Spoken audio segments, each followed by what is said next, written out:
Welcome to Metaphysical Soul Speak, the podcast. I'm your host, Elena Fox.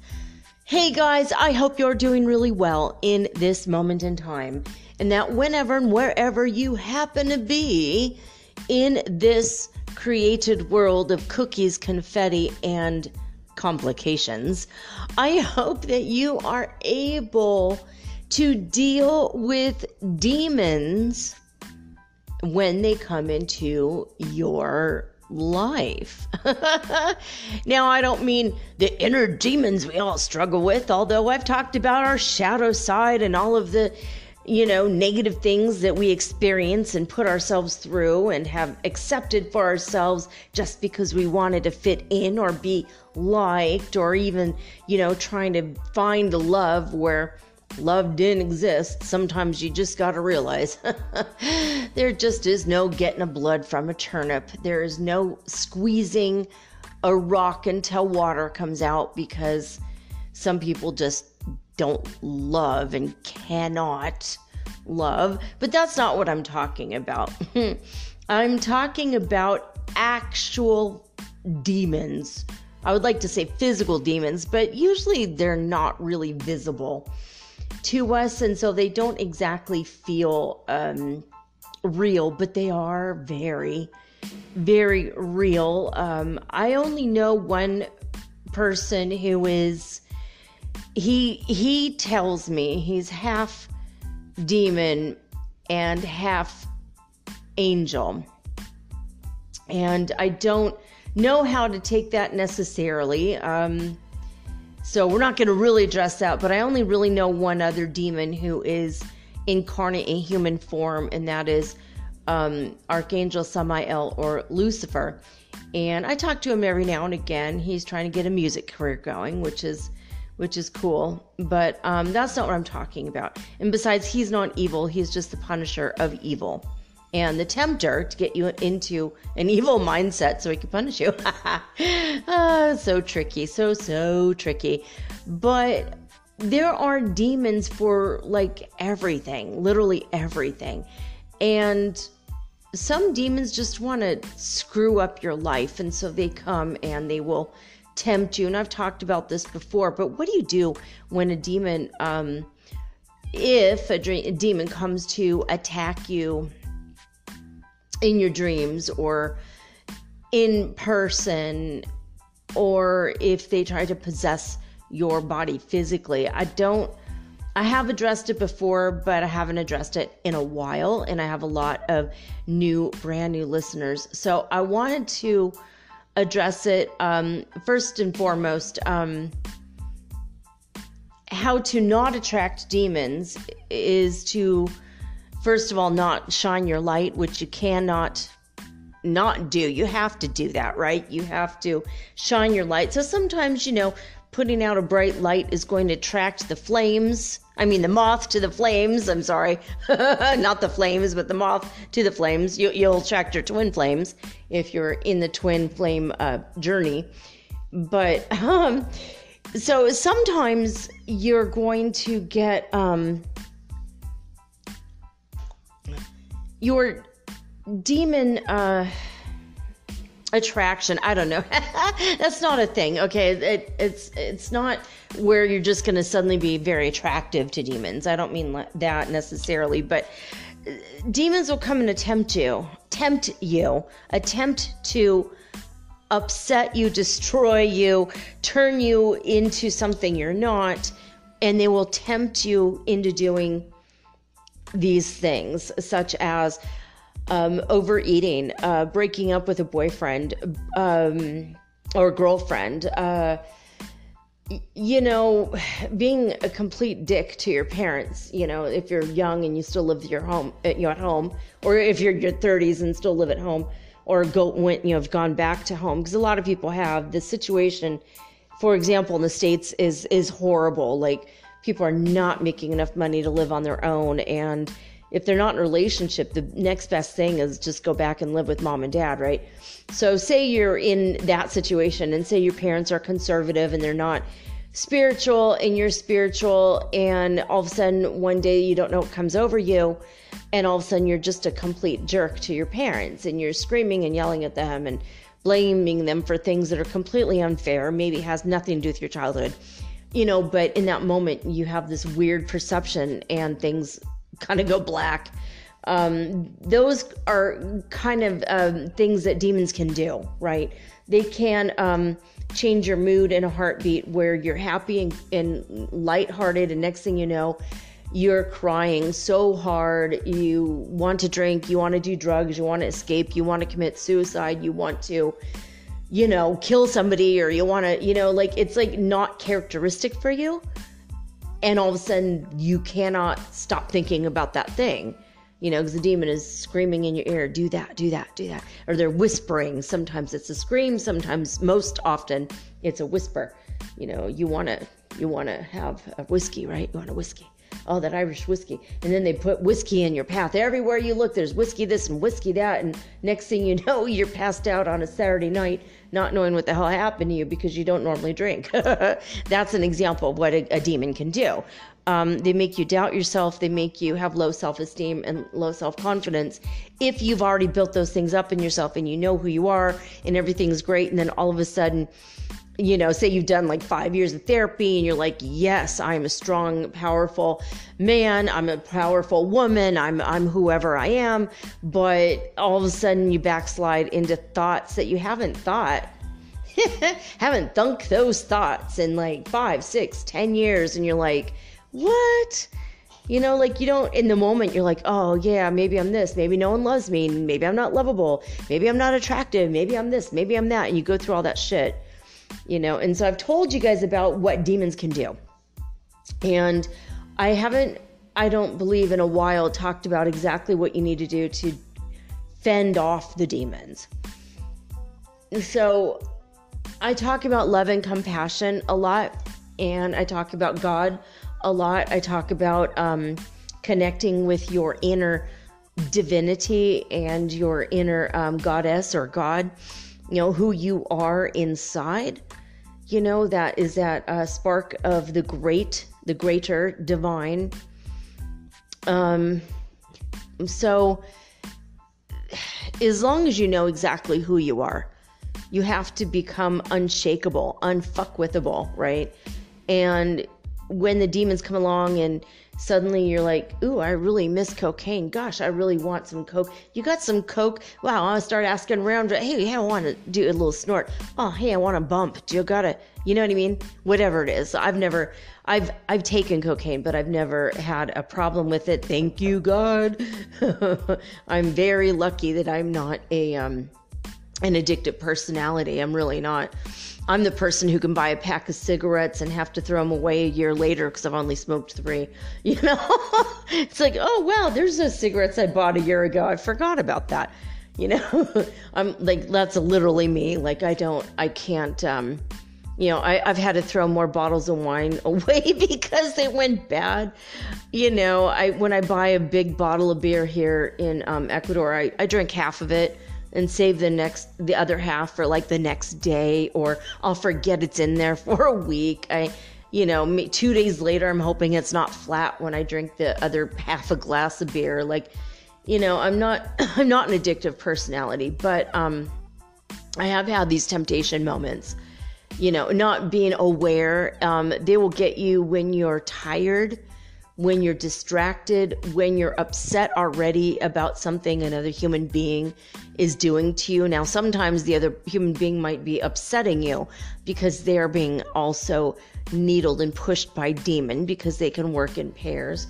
Even if that other person's on the other side of the world, if you're feeling particularly weak and vulnerable, they might influence you in a way that you'll see something and you just have to comment on it, and then they'll influence somebody to be an asshole to you, and now you've spent 3 hours arguing with a stranger that you give a shit less about, from another country, and they're using their culture to demean and belittle you based on their own ideas and beliefs, and then also from their ego, and you're like, what? So there's a lot of weird shit that can happen, and then you end up feeling bad, and you're like, whoa, what's that? And you feel like you have all these emotional darts or swords or knives sticking out of your stomach, and energetically speaking, like a porcupine has shot all of its quills into you, and you're like, ugh.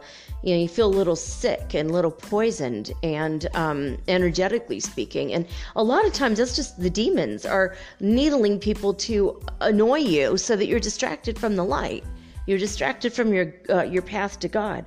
You're distracted from your own divinity, and they make you remember that you're just a lowly human being, and even if you're an archangel in a human being body right now, still, we have the human side of us. And, those of us that are archangels incarnate, we still have that humanness, about us. And most of us are raised by humans, and, that don't have the archangel part to them. They're just, just people. So, and that's okay, but the thing is, we have this, these things that happen to us, and it's just so that we are distracted from who we truly are, from our divinity, from, meditating, from, focusing on the beauty and the joy and the love that we feel and that we want to share, and that, is all around us in the world outside and in the cool people we know. Sometimes, God puts all this lovely stuff in our path, and we want to get to it. We want to, shake the hand, of the little kid next door that always has a funny joke or a laugh, that just gets you in a positive mood, or, the neighbor dog when you're walking down the street and they want to come out and greet you.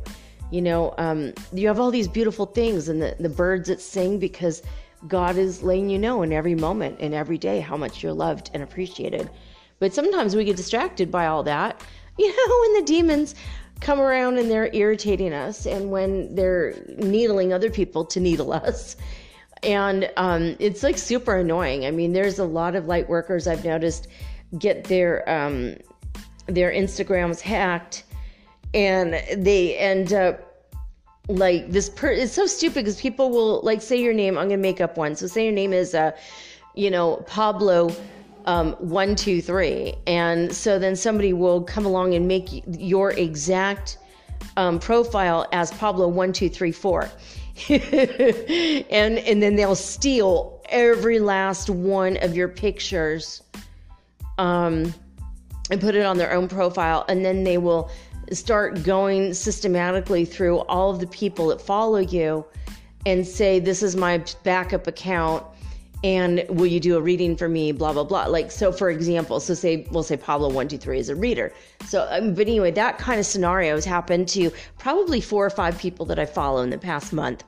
It's like, geez, man, I don't know if these people are just, professional assholes, obviously just trying to get a buck, or, if they really are so angry at this person that they, that maybe the person didn't acknowledge them on a post, and so now they want to get back at them and, solicit readings and then not deliver on the readings but take the money. I mean, who the hell knows why people are doing what the hell they're doing? But I feel like a lot of times it's influenced by demons.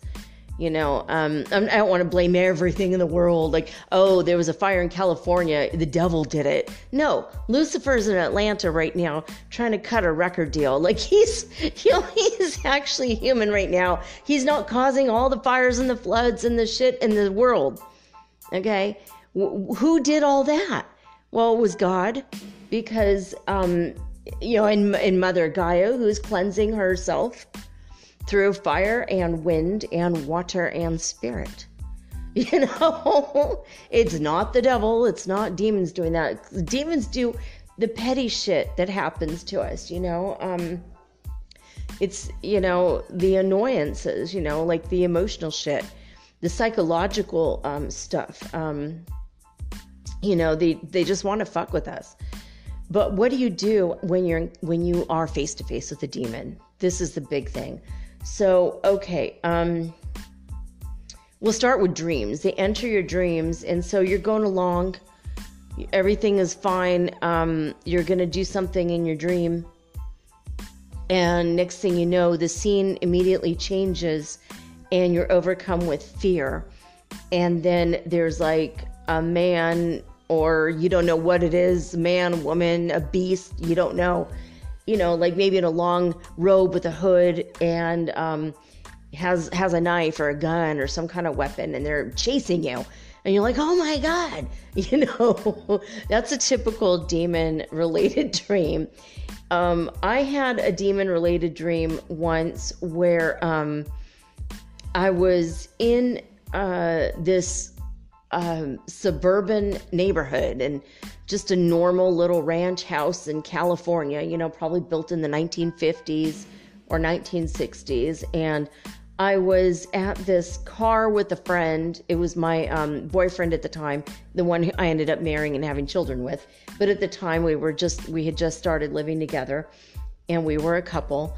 And in my dream, we were in this nice suburban neighborhood, which, you know, I'm trying to predict my future. It was a predictive dream, you know, like where are we going to live? And, you know, we were kind of in one of these, we were in a duplex in a neighborhood kind of similar to this. So it was kind of a typical sort of, you know, your brain trying to make sense of your world and figure out what the next move is.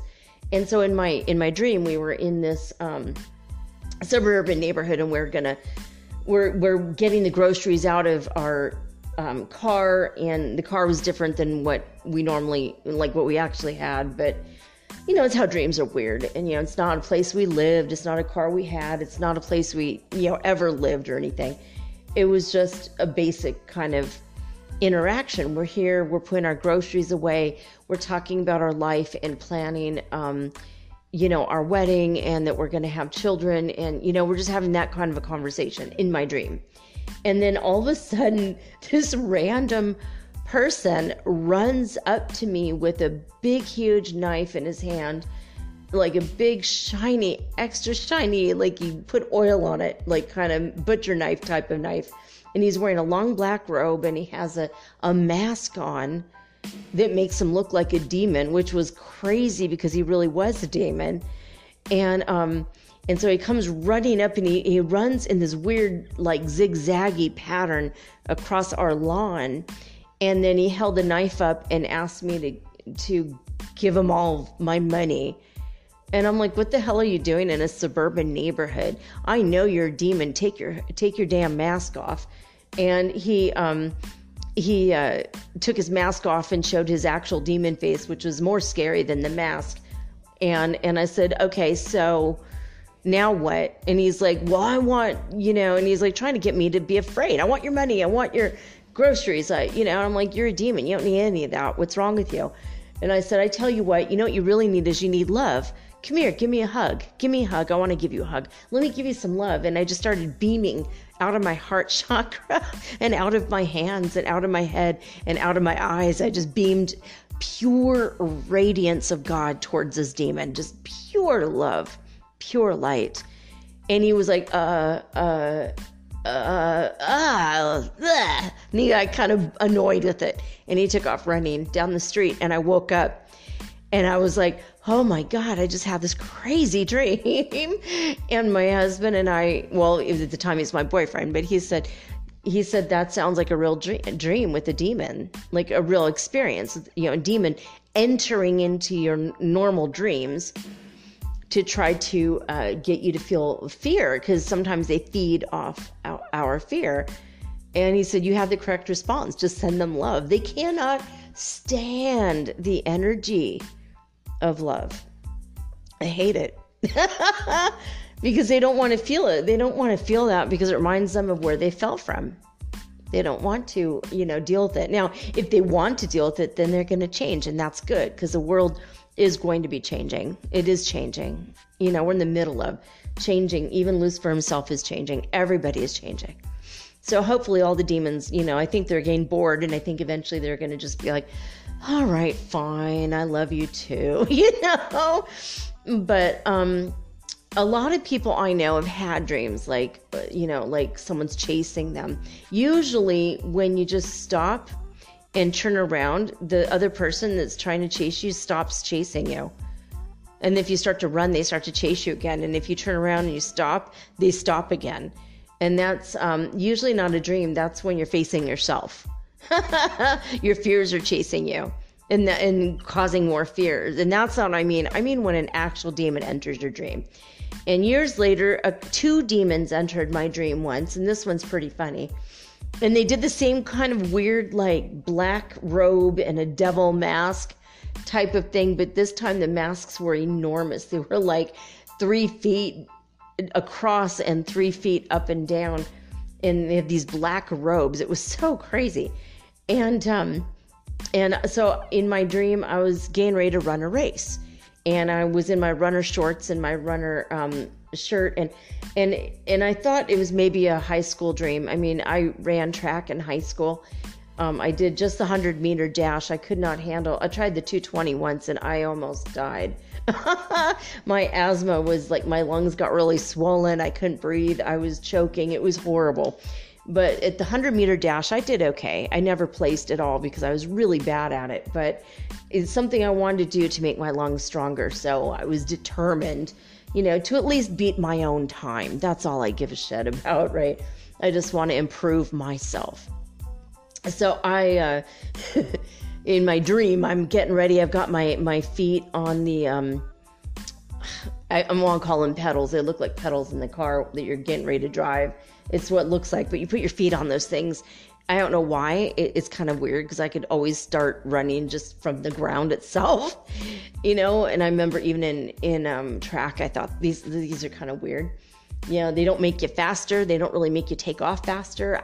They're kind of distracting, but okay. I always went along with it, but because, everyone did that, it's kind of weird. But, I was there and I was getting ready to run and in my dream. And then I took 2 or 3 steps. I just like the starter pistol went off and I just I started to run and a big demon just came in front of me. And I'm like, what the fuck are you doing? Get out of my way. And it's like, whoa, screaming at me and trying to get me to be afraid. And I just burst out laughing. And I said, come here, let me give you a hug. And it burst into millions of pieces of confetti. And then a second one immediately came after to do the same thing. Oh, trying to get me to be afraid. And I'm not afraid of demons anymore. And I just gave it love. I'm like, I'm going to give you a hug. And it just boom, burst into confetti. And I woke up scared a little bit, shit, man, why won't the demons freaking leave me alone, right? But so that's what you do. You just try to hug them. You try to love them. Send them love. Send them the love and the light of God and tell them maybe they just need a hug. Maybe they're having a bad mood. Maybe they're just having a bad day. They just need love. It's okay. It's okay. Just I'm going to love you, right? And it takes a lot of strength and inner knowledge to be able to do this. But if I put the idea in your head and you just practice that, in everything with everybody, if people are jerks, ask them if they're okay. If they're an asshole, you just go, are you okay? Maybe you need a hug, or fiber or vitamins or something. Maybe you need a nap and a hug. I mean, hey, maybe you need less caffeine and less sugar and more hugs. Maybe that's what you need. Eat a vegetable. I don't know. You do something. Go eat an apple. I think you need peanut butter toast, an apple, and a nap, okay? And just, you can make a joke of it. I have a friend who used to get super angry in traffic, and I think he had a demon needling him. Oh, that jerk this and that jerk. Oh, look at her. She doesn't know how to drive, just whatever. And he used to be so angry in traffic that by the time he got to work, he'd be seething in anger, and he would take that anger all day throughout the day and use that to point out people's flaws in their work. And then he would get so angry at the way they would react with anger, that he would come home and take it out on his family. And he was not close to his wife, and they divorced. And his own son was like, I love him, but man, there's days I need to stay the hell away from him. And I think that it was a demon. There are angry demons that try to get you to feel anger, try to provoke your ego, and they try to get you to feel anger. And he told me after he went through all this life experience, and he started going to like this group therapy thing, and he went to like a workshop that was like a 3-day workshop. And he said, the most helpful thing I learned, the biggest lesson, is when you're getting really angry in traffic and someone cuts you off, and what a jerk, you just go, fuck you, and fuck your mother, and fuck your brother, and fuck your uncle, and fuck all your friends, and fuck everybody. In fact, it's a big fat fuck fest, right? And he just laughs and laughs and laughs and laughs about it. It's a fuck festival. It's a fuck, coronation. It's a fuck initiation. It's a fuck this. It's a fuck that. And then he just like makes it a joke for himself. No one in the car is there with him. He's alone. No one can hear him. His windows are rolled up. He used to drive in traffic in LA in the smog. So obviously, air conditioning on. And and he said after a while, he would be like, bless you, bless your mother, bless your uncle, he changed it. He flipped the script. At first he made it a joke, and then, and they said, if you're really going to say the bad word, go for it, but make it funny, and then make yourself laugh. And then he would make himself laugh so hard, by the time he got to work, he would be in the best mood because he laughed his way to work. And he got rid of his anger demon. If you make things about, laugh a lot, and you make things about, something funny, turn it around, flip the script, flip it around, you're going to feel a million times better. And so that's how you deal, with emotional demons that want you to feel bad. It's like, no, I don't want to feel bad right now. What the hell? I'm going to, screw up. I'm going to play the Violent Femmes. And then you start singing Add It Up at the top of your lungs. Just put, God Save the Queen, put on the Sex Pistols and just laugh about it. Just laugh, put on even the album Beelzebubba by the Dead Milkmen. That's a hilarious album. Or Big Lizard in My Backyard. That's some old school punk. And I love The Big Lizard in My Backyard is one of my favorite albums because it's absolutely insane. And every song sounds the same. But the lyrics were hilarious and they always made me laugh. And that's how I used to pull myself out of a lot of really dark places emotionally, It's like, okay, well, let's listen to a Methodist coloring book. The lines were, I've got a Methodist coloring book and I color very well, but if I color outside those lines, God will send me to hell. And it just made me laugh myself silly, because it's not just about Methodism. It's about all doctrine type, you have to do what we say type religions. And, the religions put your fears in you about demons. And they blame everything on the devil. It's usually the minions of the devil. It's the demons that are really creating all the havoc and shit. They're not causing bad weather, or anything like that. Humans do. Humans cause all that because we go around about our day and we do get angry in traffic and we do cause hassles and we do disrupt the land and we do dam up our rivers and we pollute and we're assholes to each other and to the environment and to animals and we, all this shit that we do. So the earth just has to cleanse herself, and that's on us. It's not on the demons or the devil. It's, my mom used to blame, it's raining, must be the devil's work. It's like, no, it's not. The flowers and the trees need water. They need rain. That's God. Thank God it's happening. Oh God, all of heaven is rejoicing right now because, the squirrels they have little puddles of water that they can drink from. They're not thirsty anymore. It's like the way I look at it is just, what nature does is what nature needs to do. And a lot of times we're just in the damn way. we build in places and live in places we have no right being, so hey, I mean, you don't go into the ocean and get bit by a shark and call that the devil's work. No, you were in the shark's home. Why were you in his home? He's going to defend his home, and that leg of yours might have looked tasty to him. I don't know. But so anyway, so when you have a demon that's causing, havoc, especially angry demons, try to turn things around. Try to, not be so serious. Don't take yourself so seriously, and make light of things, laugh about things, make jokes about things that will flip that emotion around for you. So that's another way to deal with demons. Another thing is if you are haunted, especially, like in your home by a demon, and things are like, food is spoiled all the time. You just bought that cheese 2 days ago and now it's got mold on it. That makes no effing sense because the refrigerator's working, or maybe the refrigerator is not working. Maybe it's super, super cold and all of the things in your fridge are freezing. And like this, what happened a couple years ago, I told you guys about the fridge in my house it would stop being cold and all the food would go bad. And then a couple days later, all the food would be absolutely frozen. I mean, the milk would be frozen. I mean, I didn't put that in the freezer. It was in the refrigerator. And I think now I might have had a demon and I had to deal with it. And that makes sense because we accidentally made a portal to hell. That's a whole nother topic.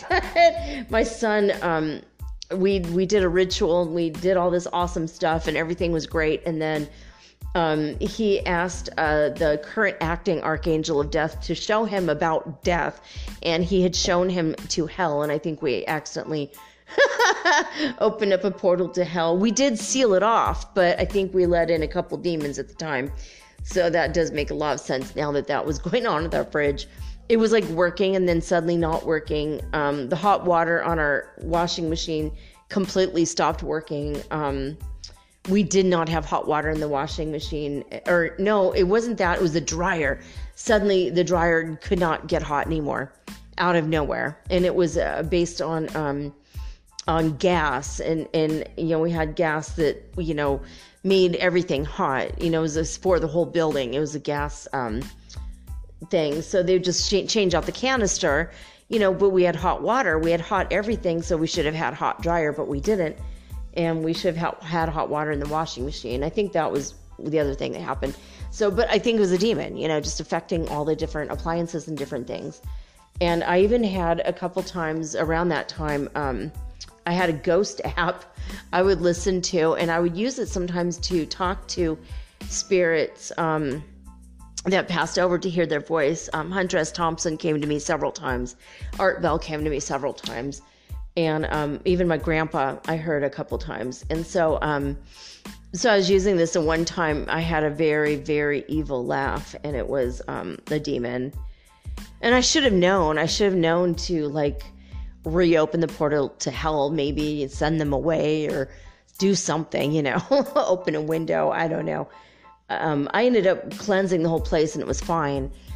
But so what happens when you get a demon in your house like that and your food's going bad or it's suddenly frozen and it makes no damn sense, or who keeps turning up the thing inside the fridge? This has happened to me in about 3 or 4 different places where I lived, where how you have a dial inside your fridge where it goes from 1 to 9 and you usually keep it around 4 or 4.5.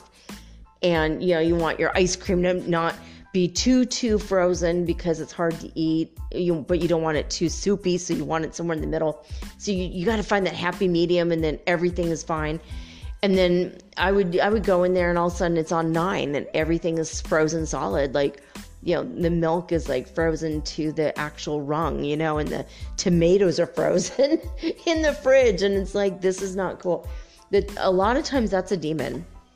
It could be a fairy just messing with you. It could be a ghost. Also, spirits that haunt you can do that. But demons do this as well. So basically,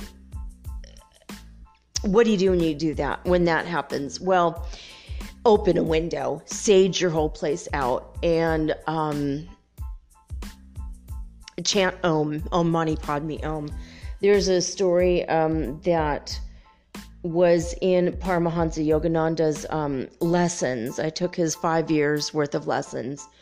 And in the lessons, he said, there was a story, he said that there was a monk who was aware of an evil spirit, like a demon, that was kind of hanging around trying to get the priests or the monks to have sex.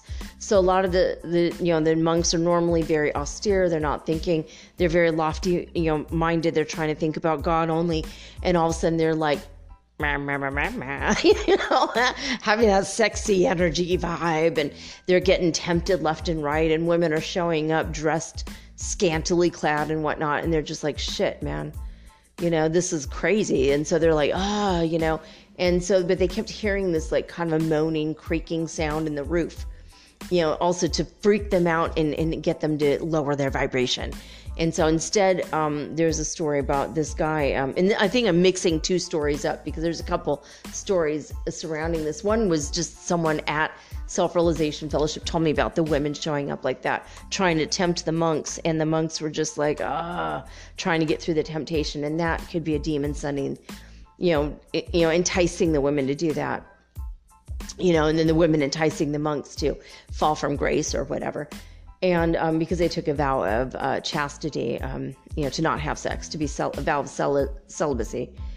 And so, I'm sorry, I'm mixing those two up, but there are like in places like that, even super holy, high vibrational places, sometimes the demons will be on the outskirts trying to tempt, that's like, you want to corrupt the incorruptible, and then they're obviously corruptible if you win. So it's kind of a small little victory for a demon. So if you chant Om Mani Padme Om, Om Tat Sat Om, or Om, A-U-M, or H-U-M. So basically just Om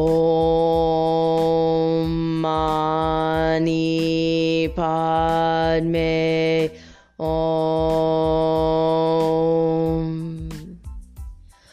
Om Tat Sat Om,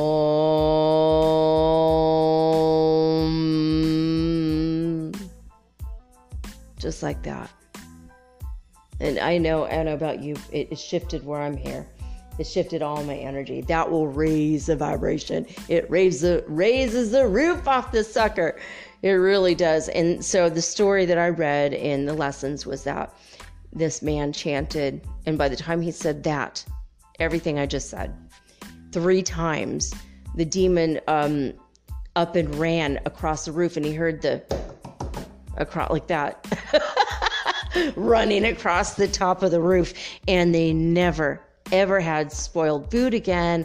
They did not have any shit in their house anymore, like any negative stuff. Monks weren't fighting. There was nothing tempting anymore. Like everything was normal, went back to normal, because the demon was gone. So if you are face to face with the demon, or rather a demon tries to possess you, what do? This one's big. And by the way, if you do get a demon out of your house by chanting that, go ahead and put some salt in the windowsills and in the doorways. Keep a barrier of salt. They can't cross that. And it will make you feel better. I think if anything, it just makes you feel better. But they don't like that. Salt is a crystal. And so that does help, until you are strong enough and your divinity enough to put that out with a big, strong golden aura, powerful like the power of 1,000 suns. Until you can do that, you might get screwed with by demons. But what if if you're brand new to the spiritual path and you're still figuring this stuff out and they try to take over your body? This did happen to me. What do you do in that case? So, I had a demon jump in my body and control my voice box, and told my boyfriend that I wanted to break up with him and go live in a sorority house and fuck 100 men a year. That was my goal. It wasn't really my goal. It's just what the demon was saying through my body. And then also the demon tried to have sex with him to take his life force away from him while hurting and breaking his heart and fucking with his head at the same time. So it was really intense, right? And I'm like, no, I didn't mean it. And I'm like crying. The only signal I could get to him is that I'm saying this, I'm going to do this and this to these men. Ooh, I cannot wait. And I was talking in a weird voice, and that gave him a clue, because I wasn't talking. The demon was talking through my voice. And then the same thing, and the only way I could get across is I couldn't control my own head. I kept trying to shake my head, no. And then I just started crying, and I had to struggle inside my body, my soul struggling, wrestling with the demon inside my body. And I started making these weird herky-jerky movements, and my boyfriend's like, I don't know what the hell's wrong with you. And he like threw me off of him, he pushed me, and he got away from me, and he was like, I don't know. I don't think we should break up. I mean, I'm like crying, and then my heart leaped out, like I felt love for him, and I'm like, no. And he's like, what the hell is wrong with you? I'm like, exactly. It's a demon trying to, I'm gonna fuck all the guys. And then no, it's me. And he was like, what? I'm like, the demon's trying to possess me. And he's like, think about Jesus. Okay, Jesus is a light. Think about Buddha. Think about Jesus. Think about, And I started praying to Jesus. He said, just pray to Jesus, even if your voice can't pray to him. Because he's going to help you. He's like our big brother. So I started asking Jesus, please help me. Yeshua, please help me. And when I did that, I gained control of my voice box again. And that's the biggest thing you need to do, is gain control of your voice box, because that is your seat of power. It's where, it's one place where your soul, in your direct connection to God can come through your voice. And that's why your words are powerful. When you say I am, whatever follows that is what you are. I am wealthy. I am healthy. I am a perfect example of the love and the light of the Christ consciousness within me. I am humble. I am beautiful. I am graceful. I am intelligent. So you always use something great after I am, because that is the word of God. That is the name of God. I am. And when you say those words, whatever follows will follow in your life. If you believe it, you say it with conviction. So anyway, I was just like, I gained control of my voice box again. And that's when I said, I am the owner of this body, and you do not belong here. You get the hell out of my body and out of my life and out of my house. And I command you by the power of Jesus, the Christ. I command you with the power of God to get out of my body. And that thing flew out of my chest, and I couldn't see it, but we kind of felt the energy of it, and it flew into the closet, and all of all the stuff we had hanging in the closet started swaying back and forth like violently, and we heard this sort of, kind of like a wrestling around inside the closet. And my boyfriend, he was brave as fuck. He ran over and he opened up the closet doors, and we saw the clothes wildly going back and forth. And we heard like a screeching sound and kind of like a growl, and we were like, oh fuck, and we ran as fast as we could into his roommate's bed, his roommate was sleeping naked, so he was not happy about that. Sound asleep. We're like, there's a demon in our room. We need to get him out. There's a demon in our room. He tried to possess me. I'm so scared. He tried to get me to break up with, my boyfriend. And so we called our friend in the middle of the night. Our friend shows up in his pajamas and black trench coat with all of the things. And this is what he did. He poured in his pan rose water and in the bottom, and then he put on top of that a big thing of aluminum foil, and he put sage, and he put sea salt, and he put I think it was incense, but he lit the sage on fire, and he had all this stuff in, and it was just all of these things were to get the demon to leave, because they don't like the smell of roses. It's a symbol of Jesus. Yeshua, and the salt is like a crystal, and they can't stand that energy either. And then the thing that was on fire was sage, which is a sacred plant, and it's connected to divine. And the smoke, and we smoked them out. And you go through every room and you say, and you consecrate, like, I bless this house in the name of God, in the name of Jesus, in the name of Buddha, in the name of Lord Krishna, whoever you feel comfortable with. I bless this house in the name of Yeshua.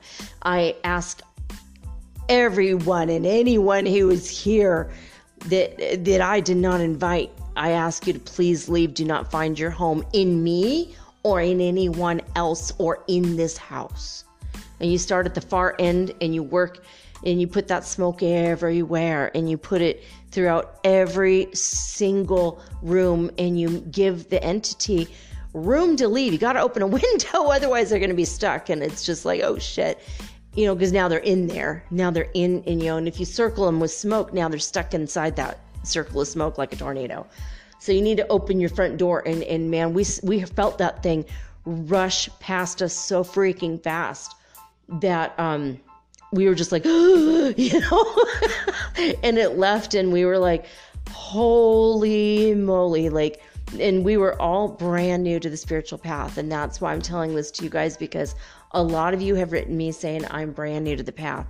And so if this kind of shit starts happening, and you could prevent it from happening by burning sage in your homes, and you start at the farthest reaches of, away from your front door, and you work your way towards the front door. And in every corner, in every nook and cranny, and don't catch anything on fire, please. Be very, very careful. Put it in a deep metal pan that cannot, so you're not burning something out. You don't hold something in your hand that can like spark, like you don't want anything to fly ash on your hand, and then you go, and you drop it, and now the floor's on fire. So that's why it's inside a deep, deep pan. And this is how you get rid of demons. This is like my crash course on demon ridding, getting rid of them. So, but when you get to the edge of the doorways, you say, I seal this room in the name of Jesus the Christ. Do not find, any lower vibrations and lower entities and lower thought forms. Do not find your home in me or in anyone else in this room. And then you do the same thing. You do each room, including the bathroom, and in all the closets it's where the thought forms, the negative thought forms, and the icky beasties will hang out. So you need to get rid of all of that. And then you seal everything off. You do your hallway. If you have any hallways, you do your whole kitchen, blow the smoke in your fridge, in the back of your fridge, inside dryers, washers, anywhere where negative energy can hang out. And you cleanse the whole area. You could sprinkle everything. You can make your own holy water. That's a topic for another show. But you can get everything in that way out if there's any demons. And then you seal off the whole place. I consecrate this apartment or this house in the name of Jesus, in the name of Buddha, in the name of Lord Krishna. And I ask that the ascended masters of light come and surround me with love and light. I ask that I ask you, God, to place angels at the north and the south and the west and the east, every compass point in between, and the top and the bottom, and every point in between. Surround this house with holy guardian angels. Surround my house with archangels that will come and help me and my family to live a godly life. That's it. So that's how I've gotten rid of demons. I saw or heard the word demon probably 6 times since yesterday. So I feel like, I don't know if any of you are struggling with demons, but I wanted you to kind of be a little bit more aware. And I've told you, just if you stop yourself from having a drink, if you are on the way to being an alcoholic, or you are one, or drugs or whatever, whatever's lowering your vibration and making you feel like shit about yourself, even if it's just anger and raging, you might have a spirit attachment or a demon. Saging works. Om Mani Padme Om, Om Tat Sat Om. is one of the best ways. And when you chant it, as I demonstrated, rattle your rib cage. The bones in your lungs have got, like around your lungs, not in your lungs, obviously, but your rib cage has got to vibrate. And when you get to the end part of Om, it's got to rattle the bones in your sinuses out through your third eye. So you imagine that energy starting in your heart chakra, going up your spinal column through your throat chakra and through your third eye chakra and out your crown. Om.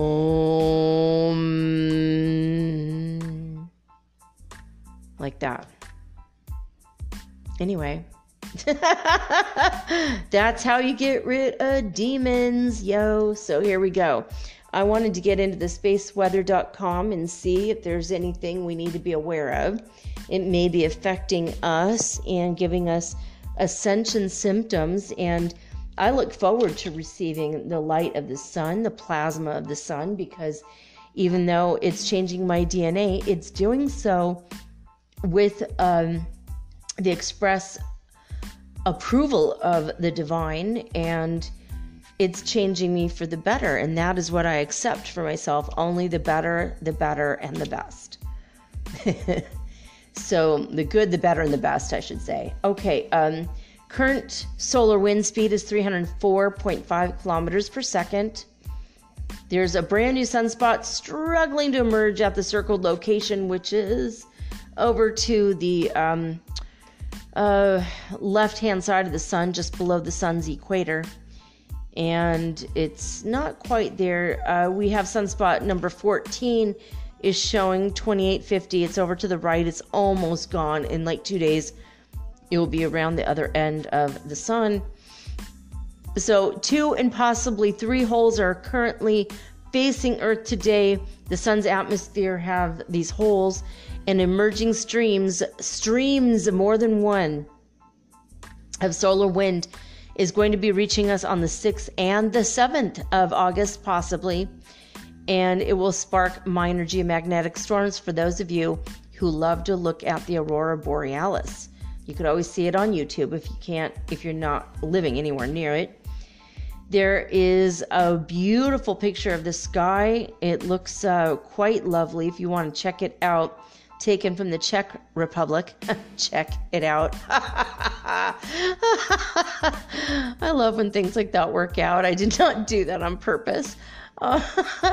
Anyway, we have a stream of debris coming at us from Comet Swift-Tuttle, which is the source of the annual Perseid meteor shower.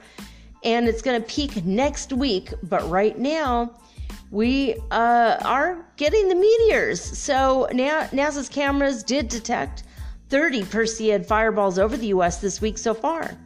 That's kind of cool. So there's a beautiful picture of the sky, the Milky Way galaxy, and in this picture, he does have a meteor from the Perseid meteor shower. He just happened to get when he snapped the picture. So that is pretty cool. And let me see who it is. I should give you his name because he deserves a credit for taking the picture. Peter Horalek. All right, so there we go. So that's who took that picture. All right. Okay, where are we at? There has been zero change in the neutron counts, so the cosmic radiation levels have not gone up or down. They've just stayed the same since yesterday, so not much to talk about there. Let's see. And by the way, the Perseid ones I just talked about from NASA, that's what they've counted so far. But as far as today is concerned, there were 37 fireballs over the U.S., 18 were sporadic, only 15 were Perseids, 3 were Alpha Capricornids, and 1 was a Southern Delta Aquarid. So quite a bit of activity in the sky. If you're in the United States or possibly in Europe, you might be wanting to check out the skies with the sweetie. See if you can't watch God's majesty. And the meteoritic fireballs are super fun to watch. They're very interesting. So right now, we already talked about the solar wind flowing from the sun, and that's all we have to talk about on spaceweather.com.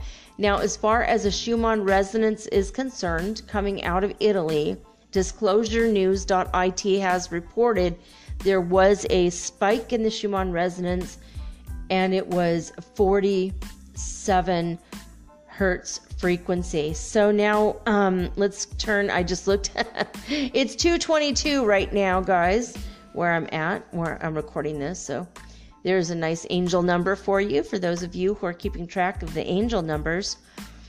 So when we turn our eyes to heartmath.org, we are going to look at Monday's Schumann Resonance news coming out of 6 different cities. I wish they would add more cities. I found out it cost $20,000 to set up a Schumann Resonance station. I really wish they would set one up here in Ecuador, because I would really love to, see that reported, or be the reporter for that. Either way, that would be pretty exciting. In fact, if I set it up, I'd probably find some nerdy science guys who wouldn't mind monitoring this for the next 20 years or so. And then I'll just have, I'll pay for it someday if I'm rich. Knock on wood, that will happen, because I would love to contribute to science in that way.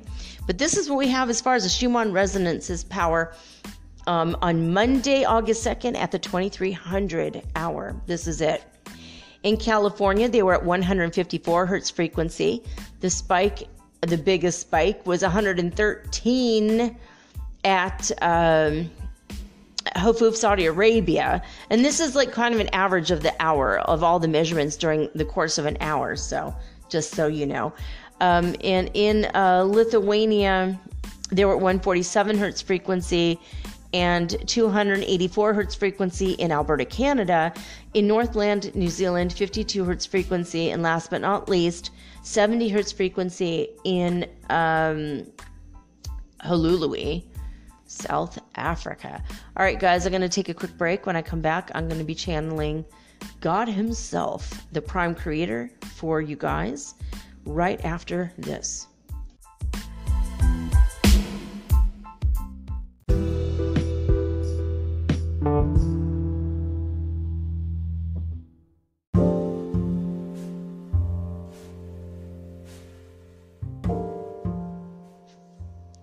Alright guys, so I'm already connected to Prime Creator, and when I channel, I use telepathy.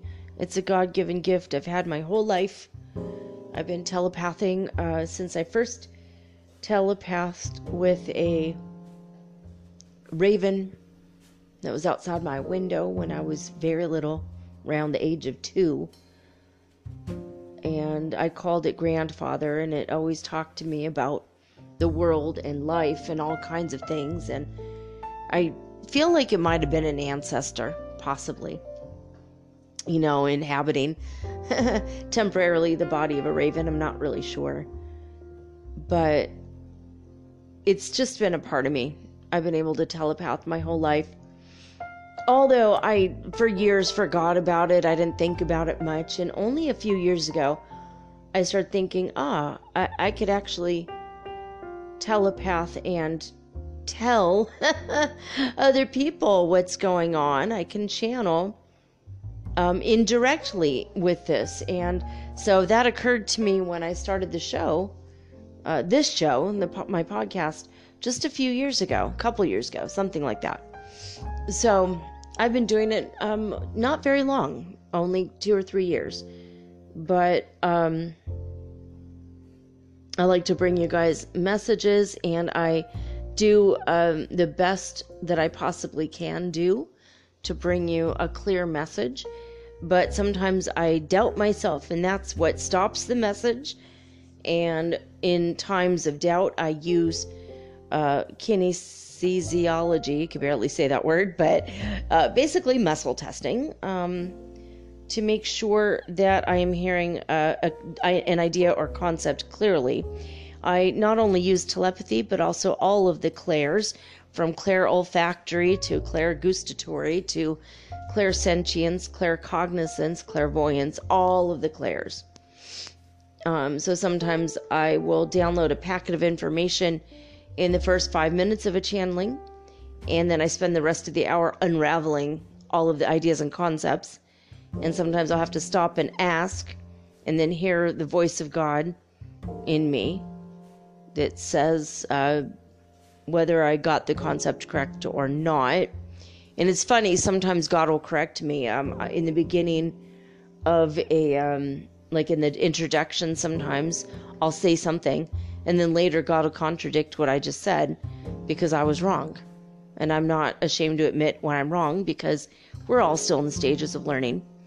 And I know what I know until I realize what I know isn't correct sometimes.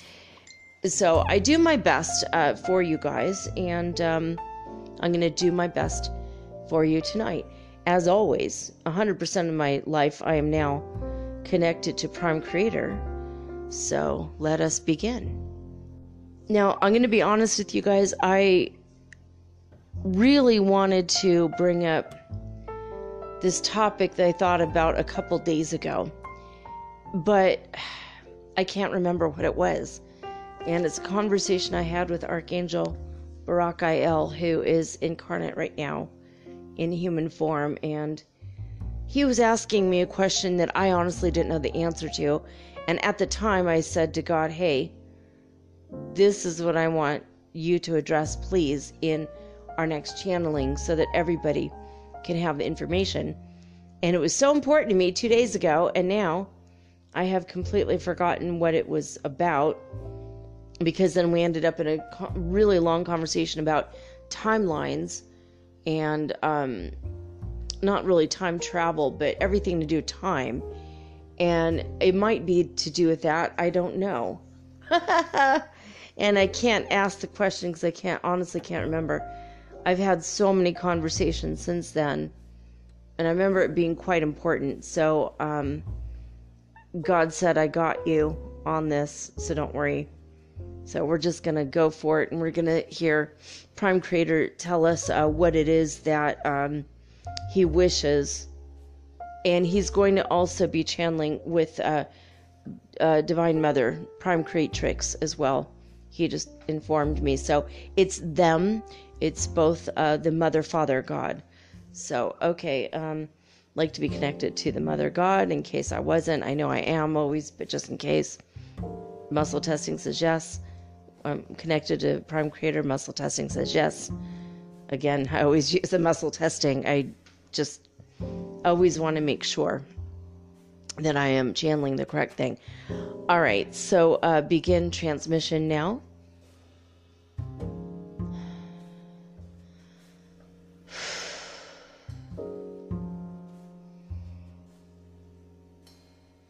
Greetings and hello, our beautiful children, our beautiful and lovely creations that are also yet uncreated, because you indeed are us.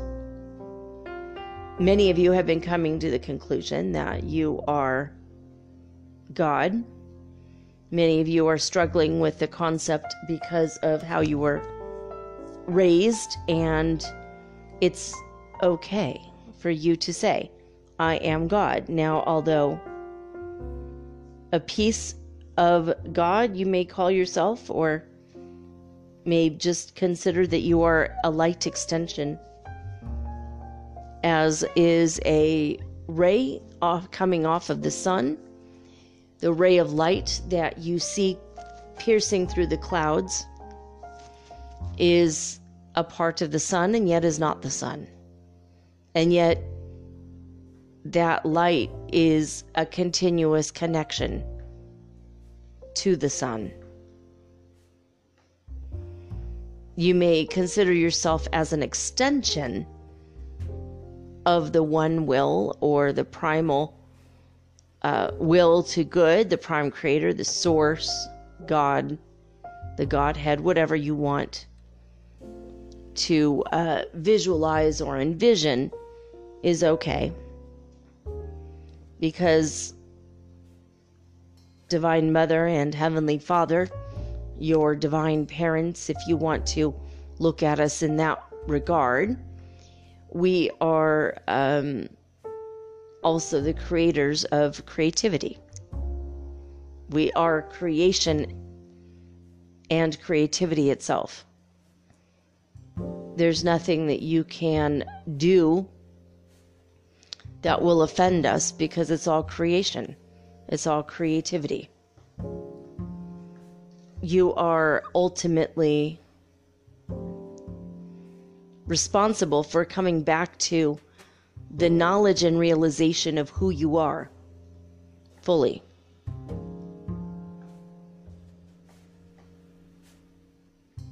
There are limitations sometimes as far as considering yourself as the creator of your world. You are not the creator of your world from your perspective. You are the creator of your world, not of the world. From your perspective, you did not create the universe. So when you say, I am prime creator, that's not correct. When you say, I am God, that is correct. You are a creator. You are not the prime creator. And yet we all are God. All is God. There have been mistakes made recently in the way the language is spoken, where people say, I am prime creator. This is something that has come up recently, possibly in your life, but many people have started to say this, I am prime creator. And that's not entirely true, unless they can just formulate a planet in front of themselves and float off into space and create a universe and stars and all that. They probably cannot do that because they're not all of prime creator any more than a ray of the sun is not the sun. And yet it is the same substance, but it's quite diluted. By the time a ray of light reaches and extends all the way to Earth and touches your lovely face, it is diluted so much that it's not going to burn your head off of your body, and it's not going to burn your body, and it's not going to burn the very ground beneath you into fiery molten rock. So it is quite more accurate to say that you are God, or you are a spark of the divine, but you are not the complete divine fire. You are not the fires of creation itself. You are a creation of the fires of creation itself. There have been several reasons for individuals in your world to say the words, I am prime creator. And sometimes it's to misinterpret the reality, and sometimes it is to manipulate, and sometimes it is to tickle their own egos or egoic flights of fancy. Sometimes it is to try to gain power over another one, a gullible one with innocence and trust. So that is the first issue we wanted to clear up and or address tonight, because even though the sun gives off its beautiful rays, the rays themselves are not the sun, even though they are an extension of the sun, the same way that you are an extension of us, the prime creators. You are not the prime creator.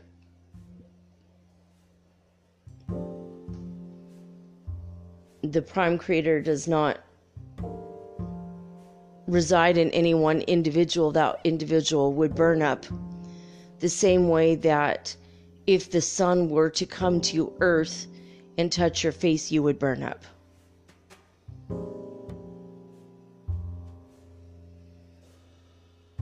And we hope we are making ourselves clear in this, that you are God, yes. You are God energy, yes. You are love and pure energy, yes. But you are not the prime creator containing all of the prime creator in your body. It's quite diluted. You are a ray from the son of prime creator. A lot of people have started to say this in conjunction with saying other things in your world, such as,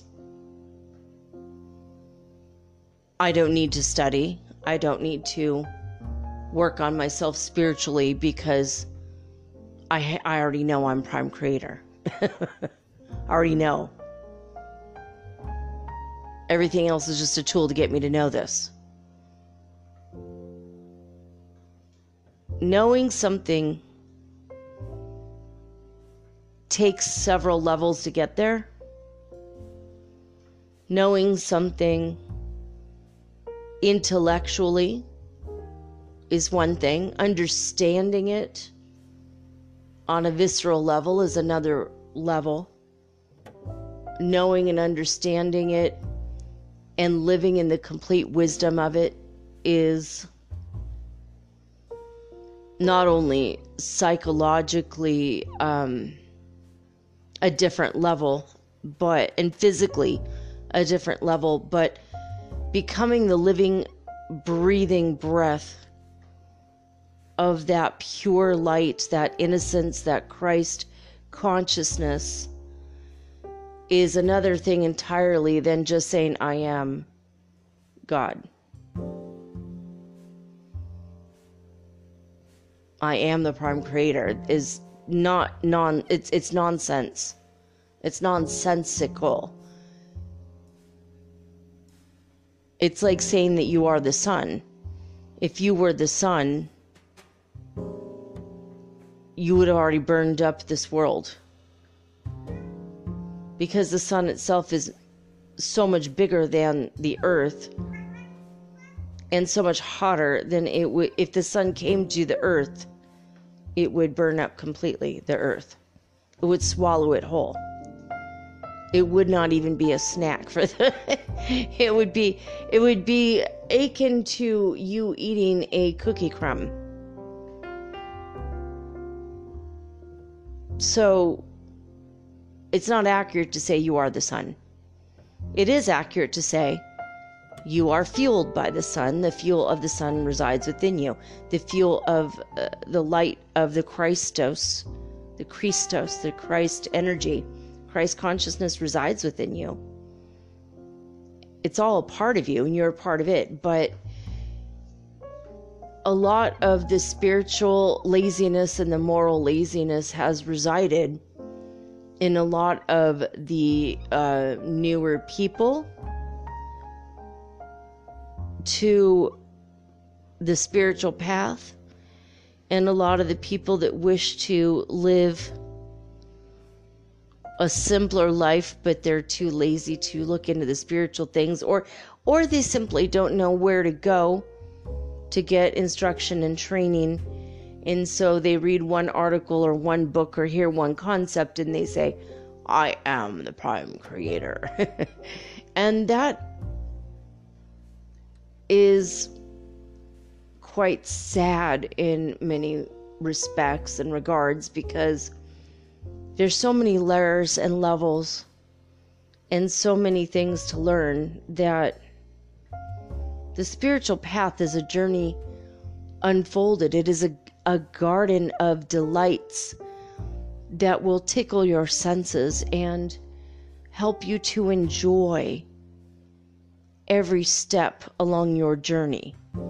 Imagine you're walking through the most lush and beautiful garden, and you just say, I am the garden. You walk into the gate and say, I am the garden, and you get back in your car and go home.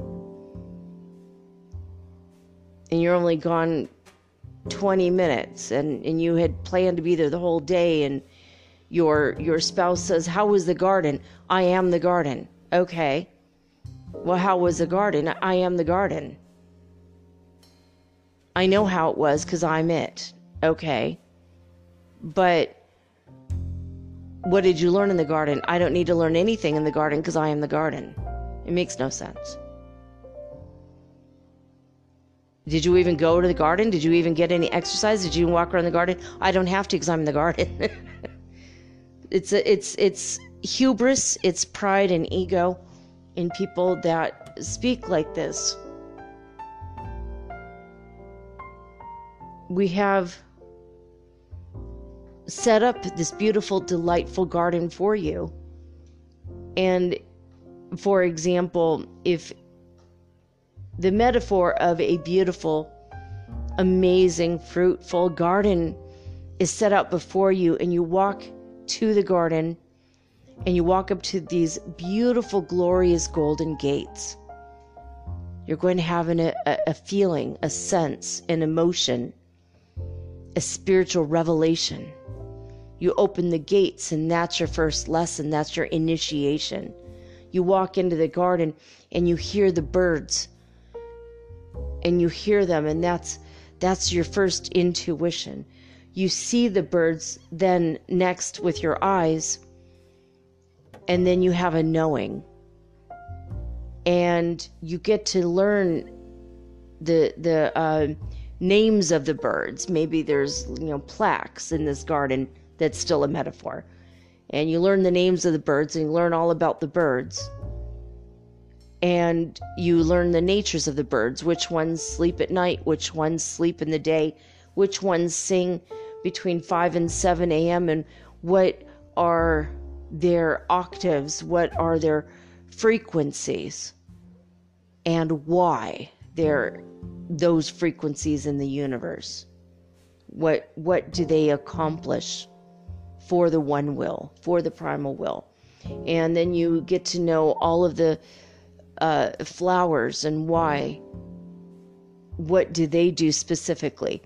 How are they pollinated? What creatures are involved?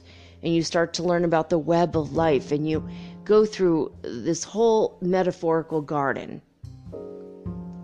You learn about the leaves. Ferns have their eggs underneath the leaves, and why is that? And then other plants have fruit that animals eat, and then the seeds are dropped when the animals are finished eating. And you start to learn all the different things, and you learn everything about everything in this garden, and say you go there every Saturday for the next 20 years, and you finally know everything there is to know. Do you still say that you are the garden? You realize that you're a part of the garden, and you're connected to everything in the garden, but you gain the wisdom and you gain the humility that you are a part in the connected web of life of the garden. You are the garden, and the garden is you, but you know that you don't know everything. And that humility, that humbleness, that attitude of gratitude that washes over you as you enter the garden every time. And it grows you in emotional ways, in love, not just intellectually, but in love. And that wisdom that comes from within, you realize, is mental and emotional and spiritual, and everything is connected, and there's so much to it. And you're no longer going to just walk around saying, I am the garden, I am the prime creator, without ever opening the gate and walking in. Some people say that as a way to deflect their personal responsibility because they're afraid. And there might be a million excuses for not looking beyond that sentence. There are many people who deny spirituality except to hide behind that sentence to imagine that they are. You know, I'm very spiritual. I am the prime creator. I don't need to take those lessons because I am the prime creator. I don't need to know anything about it because I am the prime creator. But in reality, the actual prime creator, me, and the prime creatrix, the mother, father, God duo, we know everything about everything because we created it. And we learn about ourselves by you, our reflections of us. From your perspectives come our greater understanding of our own selves, and we discover more about our own garden that we created through you, through your eyes, through your hearts, through your minds, through your spirits, and your spiritual journey. And so we pose to you the idea that we do not know everything about ourselves. How in the world, in any of the worlds, can you walk around and say, I am the prime creator, when you don't even know what you don't know? And we don't even know about ourselves, so you damn sure don't know anything about yourself. If that's all you're saying and that's all you're doing, that's a reflection of ignorance, and that's the lens you decide to view the world, is with that level of ignorance. Thinking you know everything by saying a sentence. And using that to walk away from that which you pretend to be. But we also learn through that lens as well. The divine is always learning about itself because there's humility in the divine.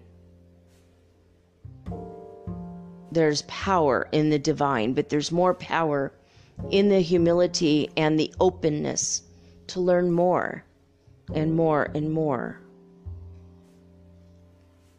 There's more power in accepting that you don't know everything, and that, yes, you are a ray of the sun, but no, you are not the sun itself.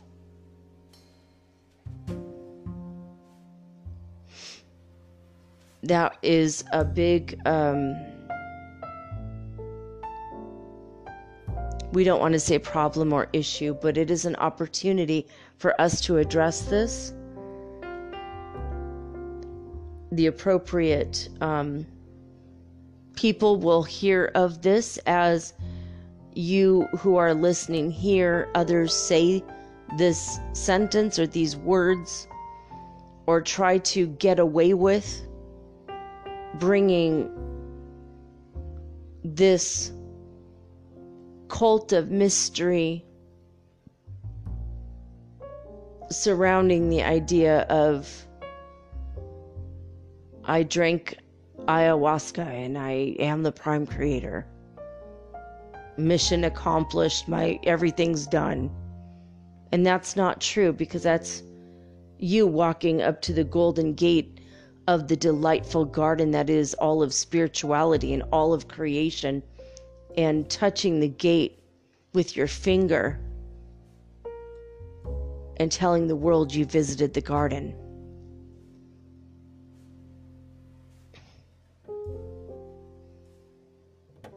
And you haven't officially had the initiation. You just had a little glimpse of a realization. The delights and the mysteries that are on the other side of the garden, when you are brave enough and have the courage enough to walk in those gates and look at everything. That's when your journey really begins. But because everybody is a lens, a different viewpoint, not every part of spirituality is for you. Some of you delight in Buddha's feast of knowledge. Some of you delight in the beauty and simplicity of the message of Yeshua. Some of you enjoy the Hindu flavor of spirituality with the idea that God has many faces. And none of these are false teachings. They're all real. They're all a different way, a different viewpoint, a different lens with which to view the greater primal will to good, the prime creators of not only your world, but all of everything, universe, everything.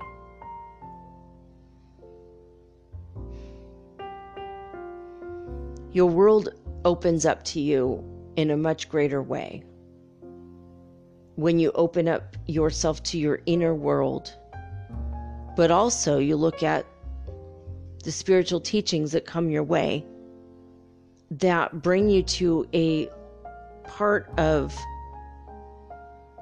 yourself that you didn't even know existed. Don't be afraid to explore. Don't be afraid to argue or disagree with the teachings that you don't like. That just means simply they're not for you, and you may go to the next book or the next workshop or the next mystery school. And the reason why you want to do this, even though you already know you are God, you are a spark of the great source of all, is you want to know how and what your part is in the creation, in the expressing of this. And as you reach these ideas, you will come to your own conclusion, and you will walk a path that takes bits and pieces of the things that made sense for you. Some of you take a Buddhist vegan path, for example. Some of you take a Christian mystic path from a Catholic lens, and you go and experience the vibration of Bernadette and the waters of Lourdes, for example. And there's nothing wrong with either path. Some of you go through a Wiccan or witchcraft path to determine and feel your power.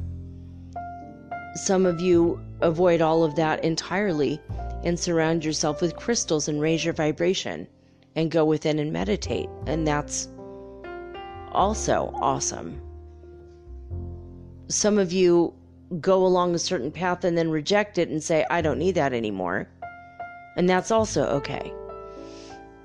Some of you go to great lengths and at great extremes to experience as many religions and as many spiritual paths as possible. And some of you avoid it altogether. You read one or two books and you are satisfied and thrilled with that. And from that point forward, all you do is that one practice for the rest of your life, and that might be your lens, and that's okay. But don't let it get to you, the people that say, I am the prime creator, because what they're really telling you is they're not the prime creator. They're afraid they're not the prime creator. They're saying it because they're spiritually and morally being lazy, because they're afraid, or for any number of reasons, which we discussed. And they are no more the sun than the sun is. They are no more the prime creator than we are. But we are. They cannot be the prime creator when they're a mere reflection living on one planet in the universe. Or in some cases, many planets in the universe, but they might not be aware of that even. This is just like the movement of people who are now saying soulmates aren't real or twin flames aren't real. And for them, it might not be. For some people, they came here to live a solitary life, and so they don't believe in the power of love, romantic love, because they've never experienced it. They didn't come here for it, and that's the lens that they view the world, and that's how they live. They might become hermits, or they might become scientists, or they might come from a completely different perspective of loneliness or possibly bitterness. But that is also another aspect of God reflecting back unto God. There are so many ways to look at this. Millions upon trillions upon billions. It will take you infinity to come up with examples. But another example that we can say is the wing of an eagle contains many, many feathers. The eagle contains 2 wings. And it's as if one little tendril on one feather on one wing of a whole eagle is saying, I am the eagle. But yet that one little piece of that one little feather can be clipped off and the eagle still exists. So, but it's not the eagle, it's just a part of the feather of the wing of the eagle. But together, every tendril on every feather and every feather on both wings and all the feathers on all of the bird and all of the other parts of the bird, the beak and the eyes and the claws and whatever, all of the parts, the heart and the internal organs and the muscles and the bones, all the parts that come together to create the eagle makes the bird what the bird is, the eagle. A feather of an eagle is not the eagle. A bone of the eagle is not the eagle, although it contains the DNA to create a whole new eagle. Even one strand of DNA from the eagle is not the eagle. Even though you could create a whole new eagle from it, it's not the eagle. There are many different ways of looking at this. When you're a part of one planet, you are a human living on a planet. That doesn't make you the solar system. When you're in the solar system, that doesn't make you the universe. So you have to get clear on this concept that you are a spark of the great divine. You're not the divine completely, but you are divine. It seems like a conundrum, and yet it is not. You are gods, you are goddesses. You may come into the realization of this or not, depending on the spiritual journey that you walk. If you say the sentence and close yourself off from knowledge and learning about many different things, then you're only going to be saying the sentence the rest of your life. Without experiencing the garden, you just touch the gate.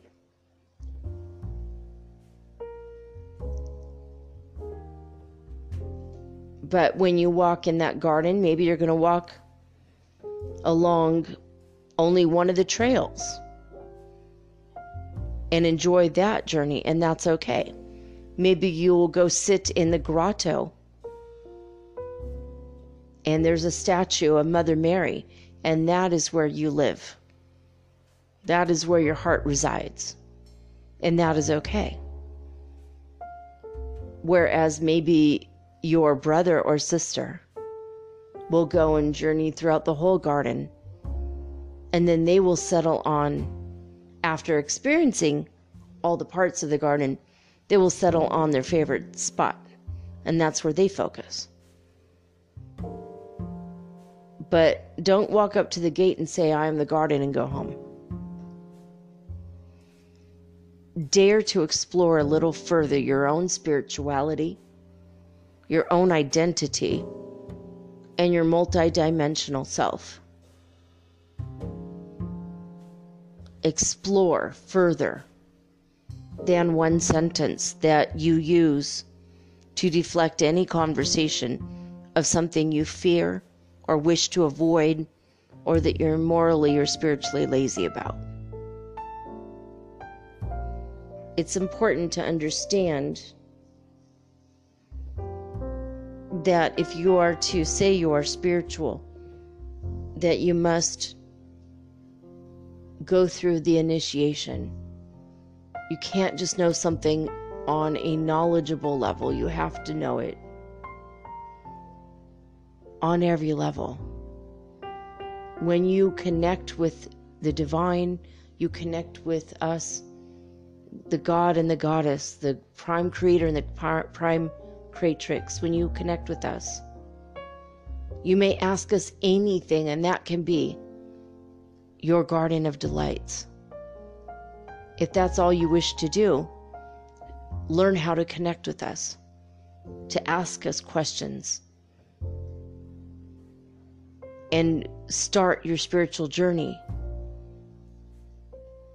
by keeping yourself open and allowing your ego to fall back and sit down quietly while the rest of your mind opens up like a beautiful flower, ready to receive the light of the sun.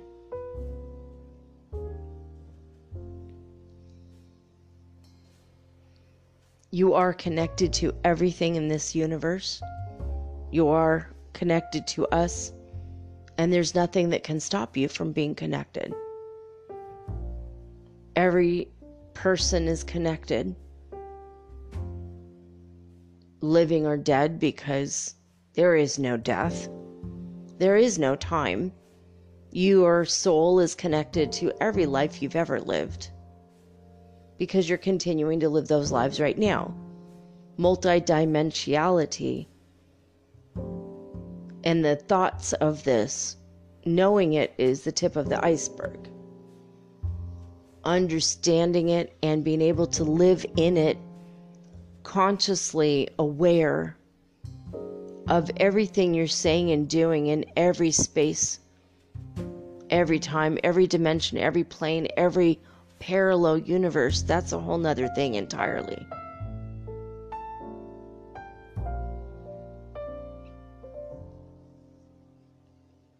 Now we wish to address the question formulating in Elena's mind right now. And yes, guys, this is me, Elena. Yes. I'm starting to realize that I am a soul, but I'm a soul that's living on several planets at once, which I already knew about. But I'm not consciously aware of living every day. I'm not aware of eating, 3 breakfasts from 3 different bodies, for example.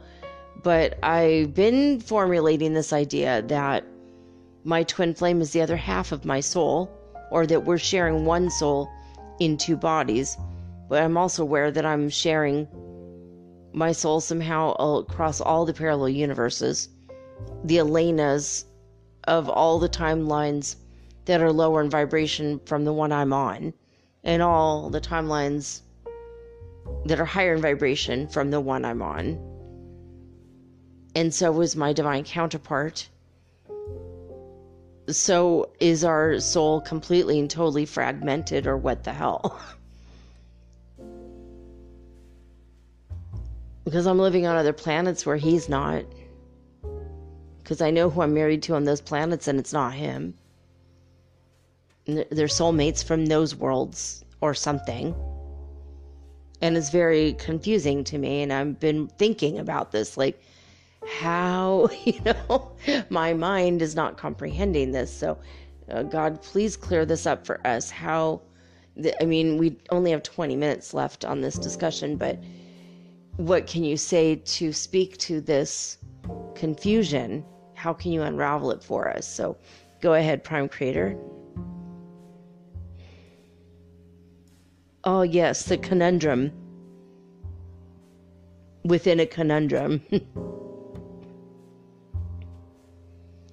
Your soul is much bigger than you realize. It is much bigger and much more malleable than you can surmise from your perspective. In the mind, the brain of a human body, it's much bigger than you can imagine. It's stretchable. If you can imagine the character Inspector Gadget, where his arms can stretch very, very far. It's a preposterous idea, of course. It's a funny idea. It's a funny cartoon and a funny movie. But your soul is kind of like that. It's like a rubber man. There was a toy from the 1970s in your Earth that was called Stretch Armstrong. And you could stretch this rubber man. He was filled with some kind of goo, blue goo. And actually, this is Lena, you guys. Yeah, this is true. My cousin had Stretch Armstrong, and he wanted to know why he was so squishy. And so he cut him open with a knife, and there was like this bluish greenish goo inside. So God's reminding me of that right now, because it's kind of hilarious that my cousin Terry did this. It's so funny. And then he was mad because he broke his own toy and his mom threw it away and he couldn't get a new one. And he was like, I just want to know what's inside it. Stretch Armstrong. I bet you could find it on eBay. One of these. It's really strange toy. Anyway, go ahead, Prime Creator. So in this toy, you can imagine it occupies its normal space. And then you can grab one arm and grab the other arm. And you could stretch it really far. And you could grab the legs and stretch it really far. And it's a delightfully funny toy for kids that want to stretch their limits. They want to test their strength against this toy that can only stretch so far, but your soul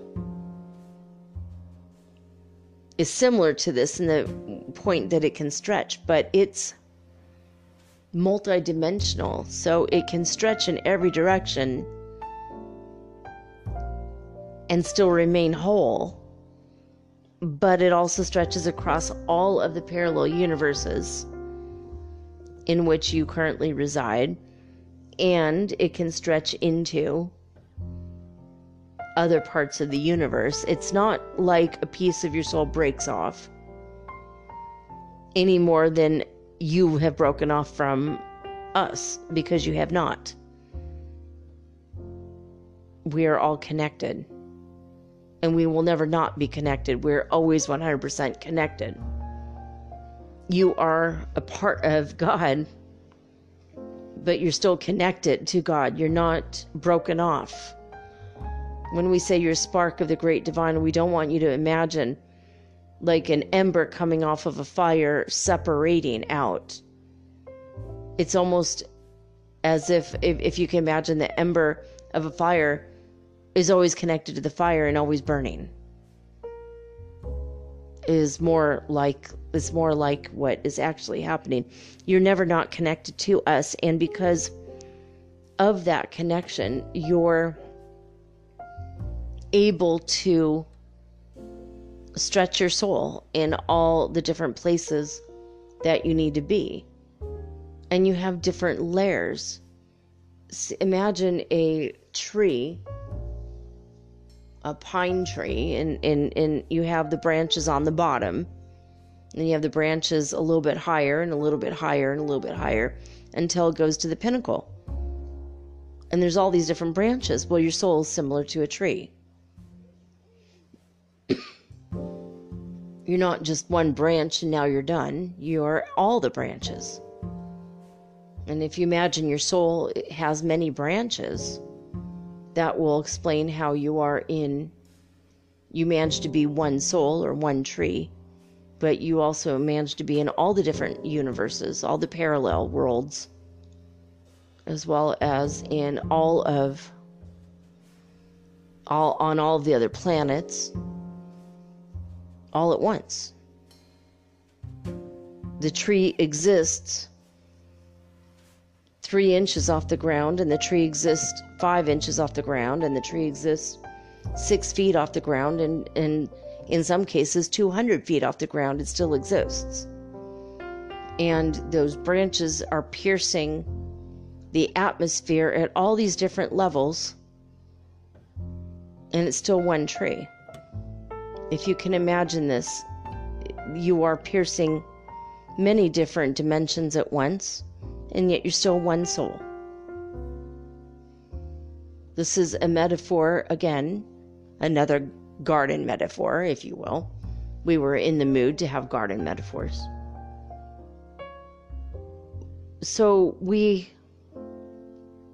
And yes, God gets in moods when it strikes us to mention our stories and metaphors in a mood-like manner. But we are all moods and we are no moods. If that also makes sense, because God is the ultimate pine tree.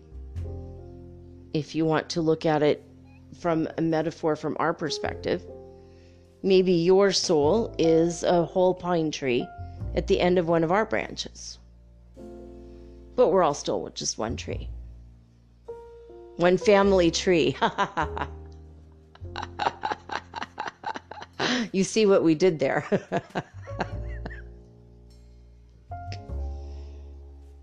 We use humor to lighten the mood because we invented moods, and we invented humor, and we invented trees, and we invented the creation, and we invented the creativity inside of the creation.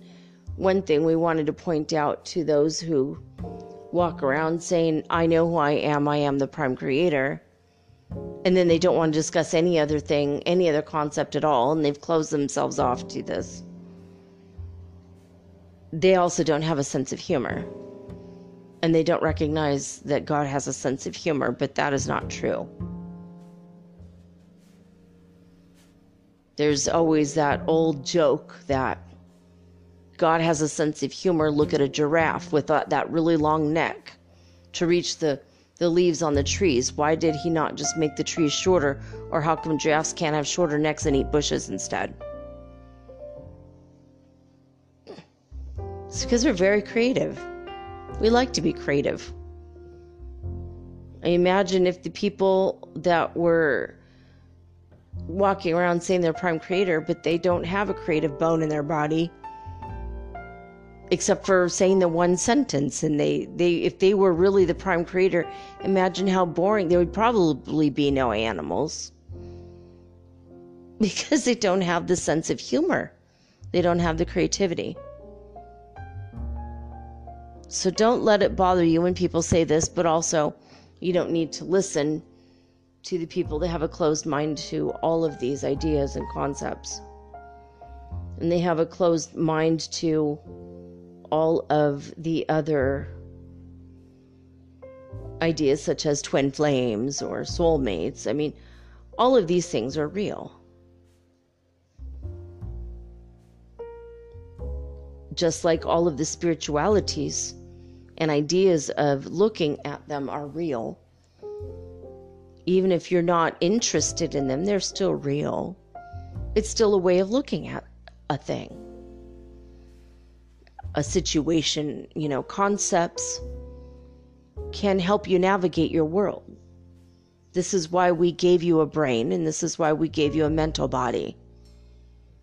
The mental body harbors all of the thoughts you think on a day-to-day basis, and you can clear out that energy and fill it up the next day with a whole nother batch of things. A bag of thinking, bag of things.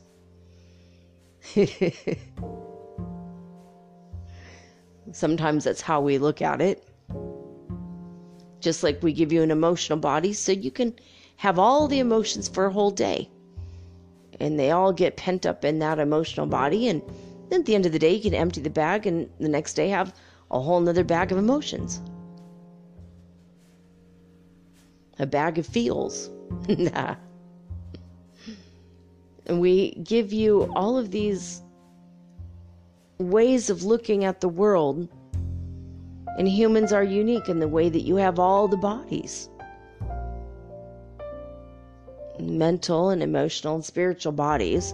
And the spiritual body is talked about in so many different concepts. Some systems say there's 4 different things for the spiritual body: the astral, the ethereal, the, all the this and the that. And that's okay. It's just a way, it's a concept for you to look at your world, and there's nothing wrong with that. Like we say, the spirituality is a garden of delights. And some of the flowers in that garden will delight you, and some of them will annoy you. You might not like the smell of one, or you might be mad it doesn't smell at all. And some of them will smell so strongly that they give you a headache, right? And the same thing with spiritual paths and spiritual concepts and ways of thinking about things. You might get annoyed at Hinduism. How can you keep up with so many gods? You might prefer thinking about one true God versus 1,000 faces of the same God. It's all one thing. You are all part of it. But you're not the whole of it. But your soul is enormous, and your soul does go across time and space, across all dimensions. Your soul is shared in 2 bodies, which is your twin flame, on your planet, but you are not everybody on the planet. Even though you're connected to everybody on the planet, and you come from the same source, and you come from the same light. We're not sure this is clearing this up. We will address it further in the future. We will come up with other ways to explain it that seems more simple.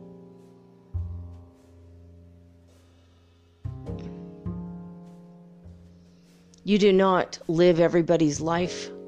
That's another concept real quick we wanted to mention. You do not come back and live as Abraham Lincoln. You do not come back and live as George Washington. You do not come back and live as your next door neighbor to the right. You do not come back and live as your next door neighbor to the left. And you do not come back and live all of George Washington's lives, past and future and present, that he's ever lived forever. Because we've already had a George Washington. We've already had a neighbor to the right. We've already had an Abraham Lincoln. We've already had a Leonardo da Vinci.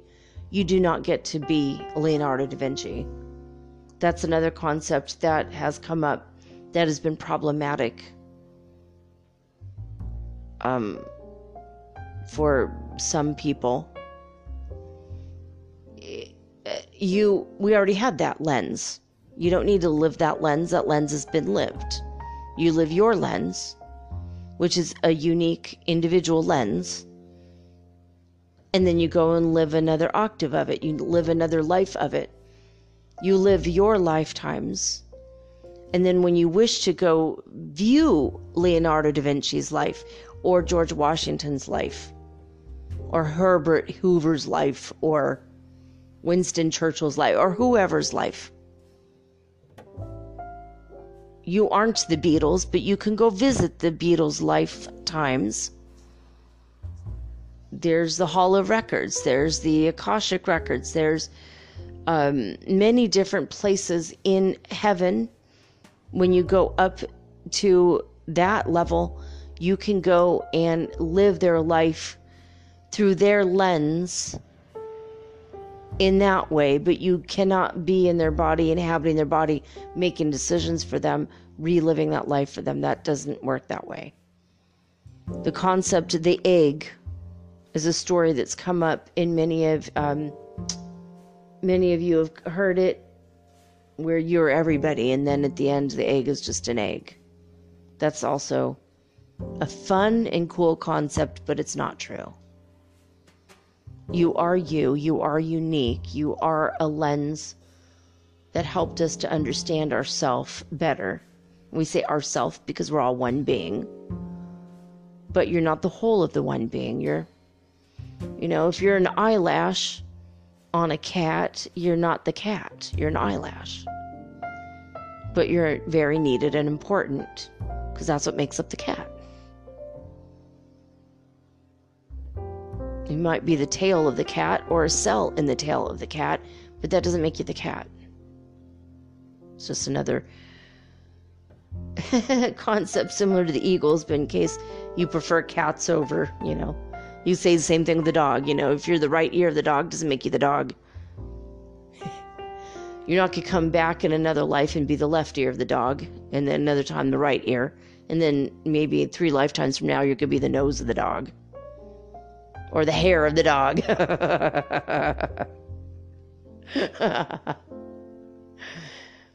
So, we just wanted to clear up some of these things.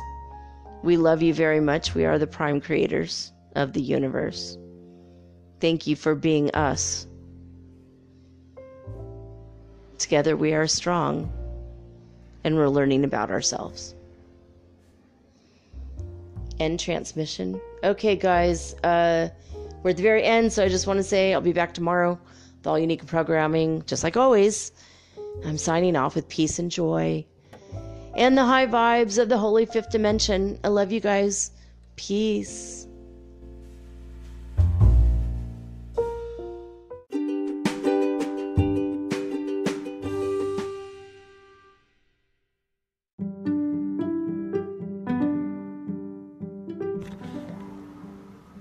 Metaphysical Soul Speak is run on sponsors and listener support. This means listeners like you. If you are so inclined to support my efforts and my little podcast, please visit me at anchor.fm/metaphysical and pledge an amount of your choosing today. Thank you.